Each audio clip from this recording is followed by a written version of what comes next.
దోస్తులు అందరు ఎట్లుంటే మరి నేనైతే సూపర్గా ఉన్నాను. మీరు కూడా బాగుండాలని ఆశిస్తున్నాను. ఈరోజైతే నాకు అఖిల్కి ఇష్టమైనటువంటి స్వీట్ అనమాట. మాకు ఇప్పుడు ఏమైనా తినాలి అనిపిస్తే ఇష్టంగా చేసుకునేటువంటి స్వీట్. ఒకప్పుడైతే ఉగాది వస్తే మాత్రమే ఏ భక్షాలు చేసుకునే వాళ్ళం కదా. కానీ ఇవాళ రేపట్ల అట్లా ఏం లేదు కదా. పండగతో సంబంధం లేదు, పబ్బంతో సంబంధం లేదు. ఏది ఎప్పుడు తినాలనిపిస్తే అప్పుడు చేసుకుంటాం. ఒకప్పుడు చిన్నప్పుడైతే మన ఇంట్లో ఏదైనా ఫంక్షన్ ఉంటేనో బర్త్డే వస్తేనే బట్టలు కొనుక్కుంటున్నాం. ఇప్పుడు ఏంటి, నిత్య పండుగనే. ఒక సామెత ఉండేది గుర్తుకుందా, నిత్య పండుగ అయితే నిన్నెవరు కొట్టిండ్రు అనేవాళ్ళు. ఇప్పుడు ఈ రోజులు అలానే ఉన్నాయి కదా, ఏది ఎప్పుడు తినాలనిపిస్తే అప్పుడు చేసుకుంటున్నాం. అయితే పెసరపప్పునైతే మంచి నీళ్ళు పోసి నానబెట్టేసి కడిగేసి 2 సార్లు కడిగేసి ఒక అర్ధగంట సేపు అయితే పప్పు నానబెట్టేసుకున్నాను. పప్పు నానబెట్టుకొని చేసుకుంటాను చూడండి, భక్షాలు తొందరగా పప్పు మంచిగా ఉడికిపోతుంది. మనకు ప్రాసెస్ అనేటువంటి ఈజీగా ఉంటుంది అనమాట. ఈ నీళ్ళు కడిగిన నీళ్ళు అయితే పారబోయకండి, చెట్లకు పోయింది. చెట్లకైతే చాలా మంచిది అనమాట. నేనైతే బియ్యం కడిగిన నీళ్ళు, పప్పులు కడిగిన నీళ్ళు, కూరగాయలు కడిగిన నీళ్ళు అవైతే అస్సలు పారబోయాను. తర్వాత వాటర్ ప్యూరిఫైర్ల నుండి వచ్చిన వాటర్ ఉంటుంది కదా, వాటిని కూడా అలా కుక్కర్లో కలెక్ట్ చేసి కింద ఉన్న మొక్కలకైతే పోస్తాను అనమాట. మొక్కలకు మనం వాటర్ పోయడానికి సపరేట్ ఇంకా వాటర్ పోయాల్సిన అవసరం లేదు, వీటినే వాడేస్తాను అనమాట. తర్వాత ఈరోజు అయితే కుక్కర్లో వేస్తున్నాను. కుక్కర్లో వేసైనా చేసుకోవచ్చు, లేదు అంటే గిన్నెలో వేసైనా చేసుకోవచ్చు. కుక్కర్ కంటే గిన్నెలో వేసుకుంటే చాలా టేస్టీగా ఉంటుంది. టైం లేదనేసి నేను కుక్కర్లో వేసాను, కానీ కుక్కర్లో వేసిన దానికంటే గిన్నెలో వేసి చేసుకుంటే భక్ష్యాలు చాలా టేస్టీగా వస్తాయి. కుక్కర్లో వేసేసి కరెక్ట్ పప్పు మునిగేంత వరకు మాత్రమే నీళ్ళు పోయాలి. అంతకుమించి నీళ్ళు పోసినామంటే పప్పు మొత్తం అంతా పొంగిపోతాయి అన్నమాట. తర్వాత ఒక 3 విజిల్స్ అయితే పెట్టేసుకున్నాను. తర్వాత చూసారా, స్టవ్ ఆఫ్ చేసేసి ఇలా మంచి వేడి మీద ఉన్నప్పుడే మన దగ్గర ఉన్నటువంటి గుంటగడ్డతో మంచిగా స్మాష్ చేసేసి ఒకటి పప్పు తీసుకుంటే ఒకటి చక్కెర తీసుకున్నాను. క్వాంటిటీ అదనమాట, ఒకటి క్వాంటిటీ అలా మంచిగా కలిపేసుకొని తర్వాత స్టవ్ పైన పెట్టేసి అది మంచి దగ్గర పడనివ్వాలన్నమాట. అలా దగ్గర పడిన తర్వాత దాంట్లో ఇలాచీ పౌడర్ కూడా వేసేసుకొని దీన్ని చల్లారనివ్వాలి. ఇది చల్లారే లోపల ఈ యొక్క భక్ష్యాలకి పిండి అయితే తడుపుకున్నాను. నేనైతే భక్ష్యాలు అయితే గోధుమ పిండితోనే చేస్తానన్నమాట. మైదా పిండి కానీ లేదంటే భక్ష్యాల పిండి, పూరి పిండి వాడుతూ ఉంటారు కదా. నేనైతే నార్మల్ గోధుమ పిండి ఉంటుంది కదా, దాంట్లో చిటికెడు ఉప్పు వేసేసి పిండిని చపాతీ పిండి కంటే ఇంకా మెత్తగా తడుపుకుంటాను. మన చేతికి అంటుకునేలాగా ఉండాలి పిండి, అలా తడుపుకుంటాను. ఇదిగోండి ఇక్కడ లూజ్గా ఉంది కదా మిక్స్ చేసినప్పుడు. తర్వాత దాన్ని మళ్ళీ కాసేపు పొయ్యి మీద పెట్టుకున్నాం అనుకో దగ్గర పడుతుంది.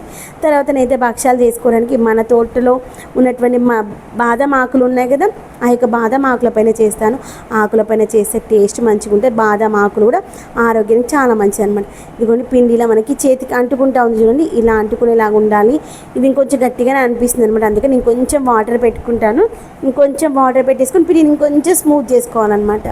అప్పుడే మనకి భక్ష్యాలు అంటే ప్రెస్ చేస్తూ ఉంటే ఈజీగా వస్తుంది. అందుకే చూసారా, చేతికి ఇంకొంచెం వాటర్ అద్దుకొని దాన్ని ఇంకొంచెం చేతికి మంచిగా పిండి అంటుకునేలాగా ఉండాలి.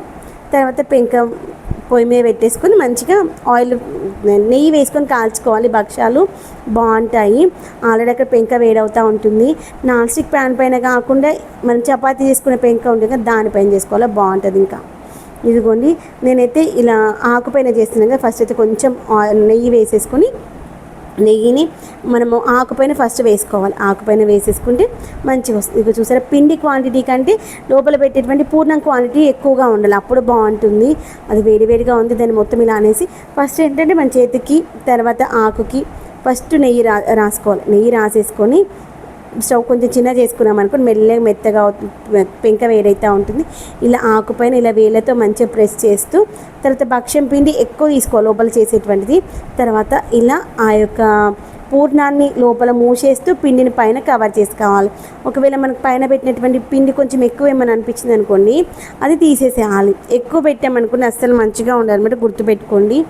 తర్వాత మళ్ళీ ఇంకా కొంచెం నెయ్యి రాసుకొని ఆకుకి ఇలా వేళ్ళతో మంచిగా ఒత్తుతూ మేమైతే దొడ్డుగానే చేస్తాం భక్ష్యాలు. లోపల పెట్టినటువంటి స్టఫింగ్ ఎక్కువగా ఉండాలి. తర్వాత కొంచెం దొడ్డుగానే చేసుకున్నాం అనుకోండి భక్ష్యం మంచిగా ఉంటుంది. కానీ పైన పెట్టే పిండి ఎక్కువగా ఉండదు, అప్పుడు పిండిగా వస్తే మంచిగా ఉండదు, గుర్తుపెట్టుకోండి. తర్వాత ఇదిగోండి పెంక పైన మళ్ళీ నెయ్యి వేసుకుని ఇప్పుడు స్టవ్ కొంచెం పెద్దగా పెట్టేసుకుంటున్నాను. దాన్ని మనము చేత్తో తీసేసైనా పెంక పైన వేసుకోవచ్చు, లేదు అంటే డైరెక్ట్ ఆకును పెంక పైన పెట్టేసినా అది ఆ యొక్క ఆకు నుండి సపరేట్ అయితే చాలా బాగుంటుంది తెలుసా. అది కాలుతూ ఉంటుంది. ఆ లోపల ఇంకొక భక్ష్యం చేసుకుందాము. నాకు ఇది వీడియోకి వాయిస్ ఓవర్ ఇచ్చేటప్పుడు కూడా అబ్బా మళ్ళీ భక్ష్యాలు తింటే బాగుండు అనిపించింది. అంత ఇష్టం అనమాట. మీకు తిననిపిస్తుందా? అంత ఇష్టం అనమాట. ఇదిగోండి అక్కడ కాలుతూ ఉంటుంది. ఆ లోపల ఇంకొకటి చేసేసుకుందాము. పిండిని కొంచెం ఇలా లూజ్ చేసుకొని కొంచెం ఇలా ఒక 2 సార్లు వేలతో అన్నాం అనుకుని ఇంతే చాలు వెడల్పు, ఇంకెక్కువ వెడల్పు అవసరం లేదు. తర్వాత ఈ యొక్క పూర్ణం చూసారా, ఇలా చేత్తో తీసుకొని ఎక్కడైనా మనకు ఉండలు ఏమైనా అనిపించింది అనుకోని గట్టిగా దాన్ని ఇలా ప్రెస్ చేసేసి తినడం కోసం కూడా మన బాదం ఆకులే తెచ్చుకున్నాం అనమాట. బాదం ఆకుల్లో తింటే ఆరోగ్యానికి కూడా చాలా మంచిది. మీరు ఎంతమందికి తెలుసు, ఇక్కడ విన్నా నేను. మీకు ఇష్టం తినాలనిపిస్తుంది. రవ్వ ఇష్టం. ఏం రవ్వని? స్వీట్. దాన్ని రవ్వ అనొద్దు, పూర్ణం అనాలి. అఖిల్కి ఉత్త పూర్ణం కూడా ఇష్టం అనమాట. నిజం, మా నాన్న కూడా ఉత్త పూర్ణంలో పాలు పోసుకొని తింటుండే, ఇష్టంగా తింటుండే అనమాట. అఖిలేమో ఉత్తనే తింటాడు, నాకేమో భక్ష్యాలే ఇష్టం, పూర్ణం అంతగా ఇష్టం ఉండదు. ఇదిగోండి, ఆ లోపల ఒకటి చేసే లోపల పొయ్యి మీద ఉన్నది కూడా కాలిపోయింది కదా. ఇలా మంచి సారాతం తీసుకొని మంచి టర్న్ చేసామనుకోండి, మంచిగా కాలిపోతుంది. మాడిపోయిందేమో నా ఆఖరికి గబగబా టర్న్ చేశాను, కానీ ఏం కాలలేదు. ఒక్కోసారి మనము వీడియోకి వాయిస్ ఓవర్ ఇస్తూ ఉంటాం చూడండి, వీడియో చూసి చేస్తే మర్చిపోతాం కదా, మాడిపోయిందేమో అనుకున్నాను. ఒక్కసారిగా ఏం మాడలేదు. తర్వాత ఇంకొకటి తీసుకొని చూసారా, ఇంకొకటి సేమ్ ఇదే ప్రాసెస్లో చేసుకున్నాము. తర్వాత అది కాలిన తర్వాత తీసేసి అలా బాదం ఆకులో వేసి దేవుడికి అయితే నివేదన చేసి, ఇంట్లో ఏ స్వీట్ చేసినా ఫస్ట్ దేవుడి దగ్గర పెట్టేసి తర్వాత తినేసామన్నమాట. ఇలా బాదం ఆకులో చేసి దేవుడి దగ్గర అయితే పెట్టేసుకున్నాము. ఒకప్పుడైతే ఉగాదికి తర్వాత శ్రీరామనవమికి మాత్రమే చేసుకునేవాళ్ళు. ఇవాళ రేపట్లో అయితే అన్నీ చేసుకుంటూ ఉంటాం కదా. నాకైతే ఇష్టం అనమాట, ఎప్పుడైనా ఏమైనా తినాలనిపిస్తుంది స్వీట్ కన్నప్పుడు ఈజీగా అయిపోయే పని. తర్వాత తక్కువ మనకి ఆయిల్స్ అలాంటివి అన్నీ పడతాయి కదా. చూడండి, ఇంతకుముందు చేతితో తీసివేశాను కదా, చేతి కూడా వాడాల్సిన అవసరం లేదు. చేతితో తీయడం రాదు అనుకునే వాళ్ళు ఇలా డైరెక్ట్ ఆకు దానిపైన పెట్టేసిన అనుకోండి, అదే సపరేట్ అయిపోతుంది. తర్వాత అది ఒకసారి కాలిన తర్వాత మళ్ళీ సేమ్ ఇంకొక సైడ్ టర్న్ చేసుకోవాలి. ఎంత మంచిగా ఉంది కదా, చాలా ఈజీగా అయిపోయేటువంటి రెసిపీ.